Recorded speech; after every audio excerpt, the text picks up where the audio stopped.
So guys, magandang araw. Mayroon tayong pinapagawa ulit na Sakura 735. So ang issue nito is yung sabi ng customer is minsan lumalakas, minsan hindi, minsan garagal. So ibig sabihin nun, paldo na naman tayo. Kasi pag volume up daw, minsan lumalakas, minsan pagdating sa gitna, humihina. So matik na yan.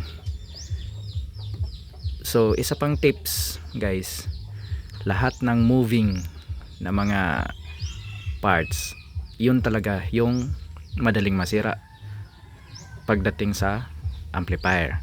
For example, switch, yan, variable resistor, yan, yung mga switch nito, yan, mga potentiometer, yan talaga yung madaling masira. So i-analyze mo muna natin bago i-repair. Minsan kasi napakadali lang pala, tapos napapanot na tayo sa kakahanap, switch lang pala.